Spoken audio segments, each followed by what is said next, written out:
Greetings ladies and gentlefish, and welcome to another game in the M26 Pershing Tier 8 American medium tank. Now you can see that this is an assault game here on Corellia. We are on the defending team, and it's a Tier 10 game, which is not the Pershing's natural environment, if I'm honest. Having said that, it's not a very Tier 10 game. There are 2 Tier 10s and 2 Tier 9s per side, and everyone else, apart from a couple of Tier 6 scouts, is Tier 8, so it's not too bad. Now when I'm on this map, I usually like to go up this side, so along sort of the A line. I prefer to fight up at sort of A0. Having said that, on this occasion I'm just being a little bit hesitant because I don't really want to be the first one to find the bad guys, and I'm seeing if I can get a couple of spots off from this position. I'm cutting the hull down here, the rocks covering my hull, so if there is anyone there, they decide to shoot me, they're basically just going to hit the front of my turret. I have absolutely no idea what I'm doing there. But eventually I get bored and just move up. And we've already got, T69's been spotted, so we've got an AMX-12T and an Indian Panzer that are up ahead of me. And there's a VK coming up behind me. So the T69 took a big smack in the face. Either from that ISU or the T110. It's going to hurt either way. Big old Tier 10 tank destroyer guns in each case. And we're just going to see what we can see over here. Now there's an IS-8 there, and we want to be a little bit careful because, you know, an IS-8 can make a bit of a mess of us. He's got a Tier 10 gun, and his gun hurts. Let's not beat about the bush, that thing hurts. So I'm letting the VK go ahead. He is a heavy tank after all. And I'm just seeing if I can get any shots on. Nah. I'm going to see if I can get any shots on the T21 and T62A, but nah, not happening. Now, what a lot of people do on this map, they try and, if they're defending, flank round kind of B9, that area.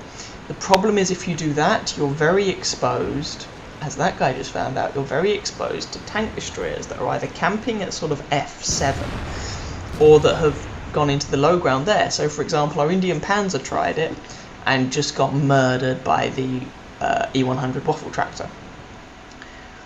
So you have to be very careful when you're doing that, and very careful indeed. So I trade a shot there, which is not a great trade because his gun does a lot more damage than mine.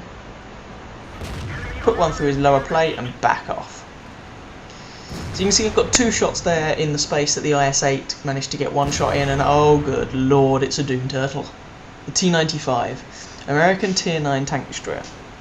And there are 2 American Tier 9 tank destroyers, because there's a turreted and a non-turreted line. The T-95 is in the non-turreted line, and basically no one, and I mean no one, wants to fight a T-95 from the front. It's a slow lumbering beast, but very heavily armoured and with a very unpleasant gun. So I back off, and so does the VK, because neither of us really want to deal with that.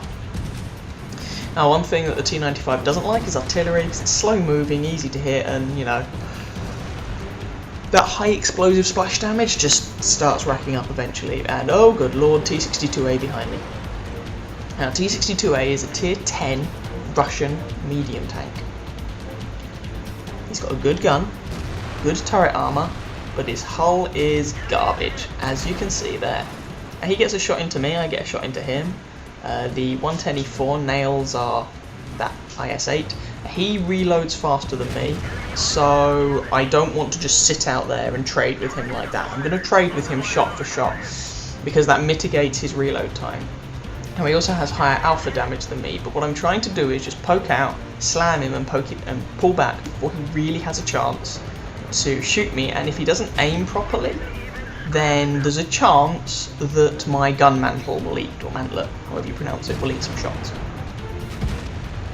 That one bounced. I was at his lower plate, but the angle wasn't very good, so, you know, bounced off. And he's shooting at the rear of our VK, potentially, and I'm trying just to make him back off. And you can see I've taken a couple of bounces there, so I'm also angling my hull. I'm actually quite surprised the number of bounces I did take, because Tier 10 medium tank guns have pretty high penetration. But you can see here, although I've got some APCR, I'm not using it against him, despite the fact that he's a Tier 10, because, well, I don't really need it. His hull is garbage. Oh, right into the gun mantle, and takes out my gun.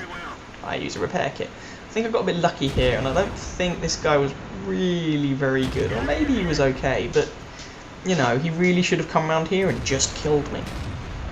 Another one off the turret. I think I got a bit lucky. I think RNG was with me a little bit here, but I brought him down to 600 odd health. He's really not looking too clever, and then he drives forward and a 110 gets him. And maybe that's why he wasn't driving forward before. He was very worried about the tank destroyers behind me, and if that's the case, that's entirely understandable. So now, this T95. Well, the VK's been dueling with him for a little while, and you can see, well, the T95 appears to be getting the better of the duel, but T95 is very cumbersome, so if you can get around him, job's a good one. I'm trying to keep him tracked here because the T95 spends ages repairing his tracks, and now VK's behind him. I'm to the side. This guy is screwed. So I put a shot into his side there, and the VK just rams him to death, almost killing himself in the process. And oh dear, T28 prototype. Right, nails our VK. Now he might only be a tier 8 tank destroyer, but the armour on the front of that tank is formidable enough to cause me problems. Unless I just load gold. So it's at this point that I'm pondering trying to flank around, although with hindsight I'm not sure if that would be a very good idea, because that waffle tractor nailed the Indian Panzer that last tried that, and to be honest, the waffle tractor probably hasn't moved that far from his last location, which was something like E8. So I need to be a little bit careful, and I obviously think better of that decision. And there's the waffle. So we know where the waffle is, we know where the T28 is, I don't know where the ISU is, and their artillery, well, pish. You know, it'd be pretty predictable, but frankly, who really cares?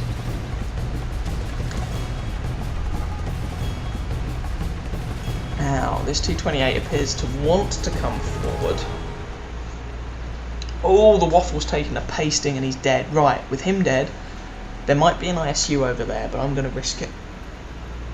We're 12-5 up. If I die, it's not the end of the world. I mean, I'm a bottom tier medium anyway, but I'm going to try and flank around. Oh, there's the ISU, around behind this T28. So ISU is behind a rock. Well, that's not very sporting of him. Oh, he takes a hit to the face there, and he's down. Right, okay, now we can flank the bejesus out of this T28. And to be honest, it looked like the ISU had bigger problems than me anyway, so he probably wasn't going to try and save his T28 friend over here.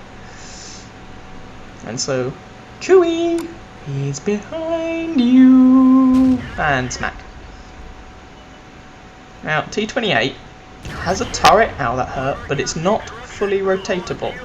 It can't go directly behind him. So I just get behind the guy here. And back. Another shot through the side of his turret, and I'm perfectly safe here. Because, as I say, T28's prototype's turret can't go any further than about that. And he's dead. So that's something to bear in mind. Despite the fact that T28 is turreted, it's not completely rotatable. And that was it. Someone nailed the artillery and we win. 15-5. And that was a tier 10 game, and I came up against 2 tier 9s, a tier 10 and a tier 8. And we came out on top. And we did a fair amount of damage, got a good XP score, and I didn't use any premium ammunition. So I hope you guys enjoyed that game. If you did, feel free to catch some of my other videos. If you're not already subscribed, feel free to do so if you wish to. And I wish you happy hunting on that battlefield. Ciao, ciao.